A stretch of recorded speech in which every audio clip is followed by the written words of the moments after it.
guys, Rhonda here, and today we're going to go over a technique or a process, I guess you would say, on how to do a matte finish. I have a lot of people asking in our pro class about the matte finish. That is one of our most popular finishes that we do. Probably 75% of our finishes are taken down to a matte. So it really brings out the natural look of it. You can really make a slate or a Carrara marble really look natural. People will have to actually come touch it because it makes it look so realistic. Some finishes look fabulous with a really high gloss. Some need that honing down so that it really brings out the natural look of the stone. This is what I do with my customers. When they're on the fence about wanting a matte finish, I'll take a sample board, usually one of the sample board that I used when I bid their job, and I'll tape it off so they'll have a before and after reference. And then I will start off with my sanding disc. A 220 is what I start off with, and I'm going to sand back and forth, left to right, and then if I have a really large area, I'll do a figure 8, but I really don't have a very large area to work with, so I won't be doing that. Also, this sample board does not have a clear coat. I don't clear coat my samples just because I'm saving epoxy, but obviously if you are doing a matte finish, you're going to want to have that clear coat so you have that one extra barrier layer of epoxy. Also, I never hit my edges with my sander. I always do it by hand. I'll take it off and I'll do it by hand. Now this is a sample board that was done by one of our students, so we didn't really prep the edges as if we were doing an actual countertop. So our edges aren't quite as prepared as they need to be if we were going to be doing a matte finish. I've already cleaned my surface with isopropyl alcohol just to kind of get that dust. You can tell this is a pretty old sample board. I've got some boogers on it, which will be great because I'll be able to get all that off. All right.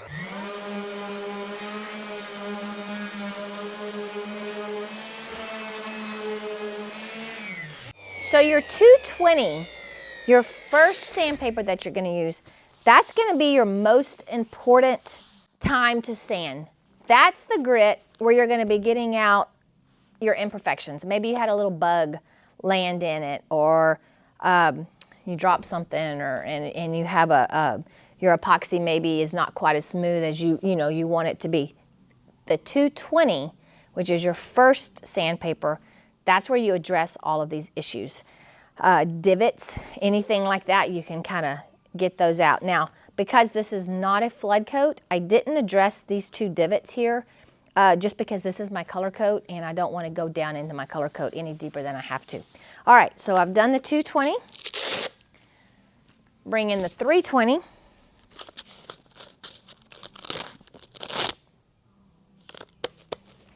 My sandpaper's clean. Make sure that you start with sandpaper that's clean, whether you wipe it off. I use a vacuum cleaner quite a bit. They have some rubber sticks on Amazon that you can actually run, and that'll clean up your sandpaper for you.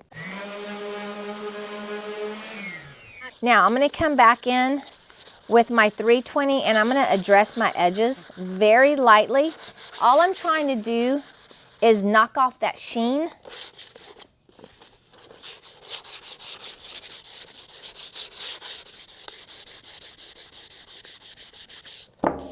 And very careful not to burn through your edges. All right. And that was my 320. Come back with my 400.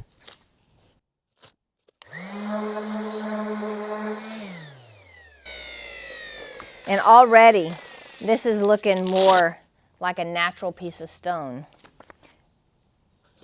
Got my 600 now. Clean off my dust. Now you don't have to start with the 220. If your surface is fairly blemish free, if you don't have any little dust bunnies in it, if you don't have any bugs that have landed or anything, you can actually start at a 400 and work yourself up. You don't have to start at a 220. I like to start at a 220 just because I know I'm starting off with a clean slate. I know that that 220 is going to take care of any problems that I have on my surface. All right, so now we've gone through the 4 disc. Now we're going to start with our Mirka pads, and these were actually designed for bowling balls. They're a lot more forgiving than the actual sandpaper, so you can be a little more aggressive on your edges. However, I don't start being aggressive until I get to about the 2000 grit. We're going to start with 500. Now with these pads, I do like to use a little bit of water. That was alcohol. Water. So I'll bring water on here, and I'm not saturating it, but I am getting a, you know, pretty good coverage.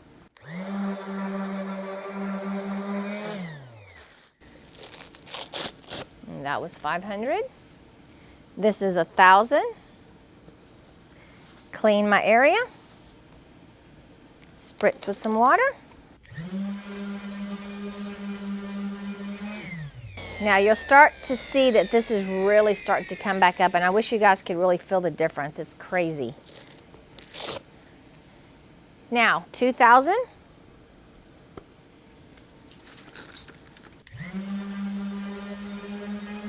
Now at this point with my 2000, I'll start to address the edges a little more and a little more aggressive than I did before.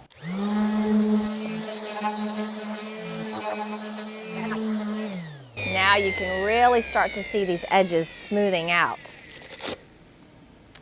And now we're at 3000.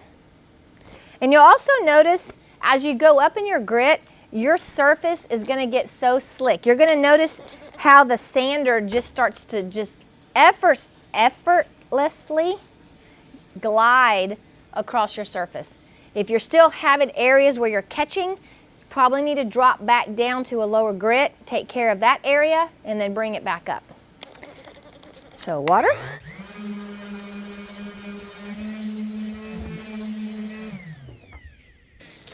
And our final pad, the 4000. Now these pads as a set are good for about 30 to 40 square feet, and that's it. If you're really having to go back over the surface again and again and again, I would have my 30 square feet be my mark. But if you've done this quite a bit and you kind of have that learning curve out of the way and you're able to just get it both directions with one pass, they'll probably last you about 40 square feet. All right, so this is the last one, 4000.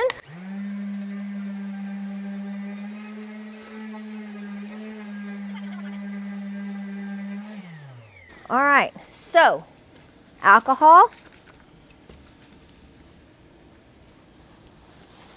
Come in here. Now, I could stop right here, and this would be a true matte finish. And let me tell you something, this feels like glass. That's brought up to a matte finish.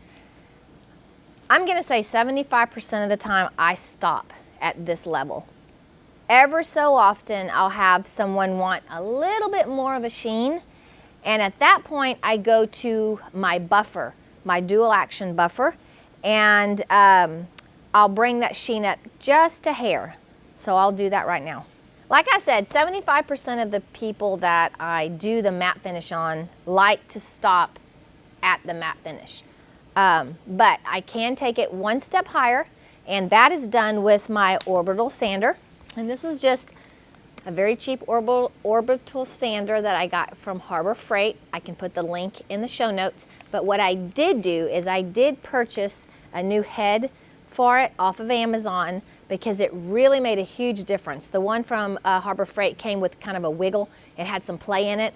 This new one is amazing. It really does give you a stable base to work off of, and I really like it. My pad, this is actually the softest pad.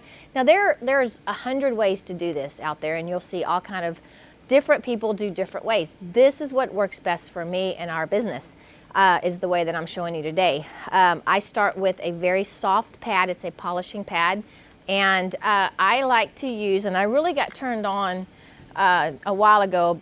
It's a 3M machine polish, and it's the 39061. They do have some that have a little more bite, a little harder cut. But to me, if I do my foundation really well with my sandpaper and my pads, I don't really seem to need to use any other compound except this one. StoneCoat Countertop has a fabulous product also. I've used it also. To me, I have a little bit more success with this because there is a learning curve with this machine. So I do follow up with their liquid smooth, which is, I haven't found a product on the market that's any better than this to give a final wipe down, either for your customers when you're leaving, before when you install them, or home shows or whatever, to make your piece just really give that final touch. So what I'm going to do, I'm going to come in, and a little bit of this goes a long way. So that's really all that I want on my pad. And then what I'll do is I'll kind of put it over the piece so that my piece doesn't fly. Now, this thing is kind of loud and it's kind of heavy, so get it started, hold my board, and then go to my piece.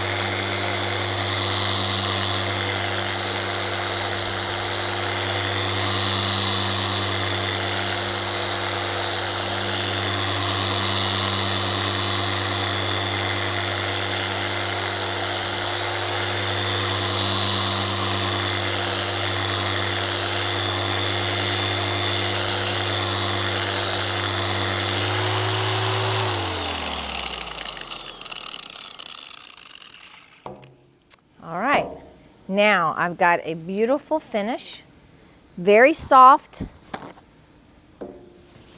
And you come back and hit it with some alcohol. If there's any kind of residue on there. Beautiful. And then what I really like to do, and this is where you can actually use old pads. I don't know what I did with my old pad. I had it somewhere. Don't throw these away, especially your 4000s, because I'll take one that's worn out, and this is when I come back in with my liquid smooth, and then I'm just going to give it a quick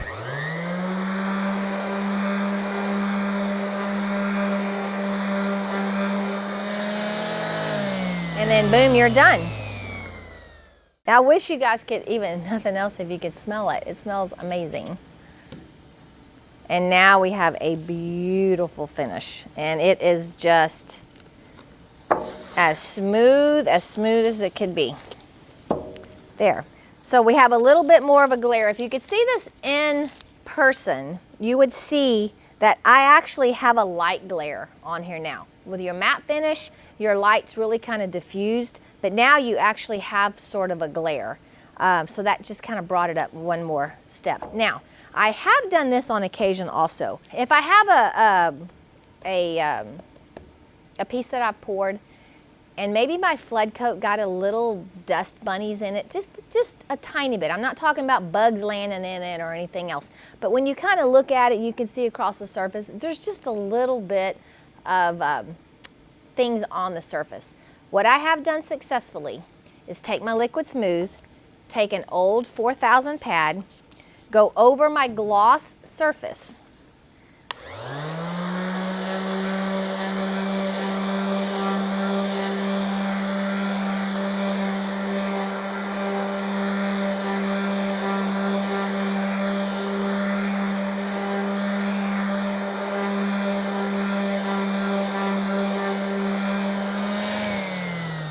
Now, you're not knocking down the sheen at all.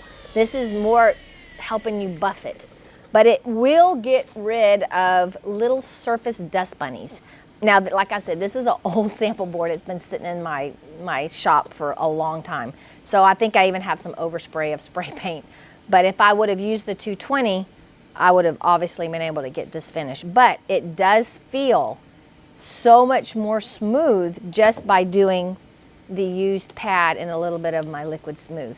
So I hope this helped you guys out there that are trying to get that matte finish. It's there is a small learning curve, but once you master that, I'm telling you guys, this is the way to go. People love this finish, and nothing else, it just makes it so smooth. Hey guys, give me a thumbs up if you've liked this video. Subscribe to my channel, hit the bell for notifications. Come learn to work with epoxy hands-on at one of our classes. Whether it's your first time using epoxy or you're wanting to start or grow an epoxy business, we have a class for you. Visit www.rk3designs.com to learn more. Space is limited, so sign up today.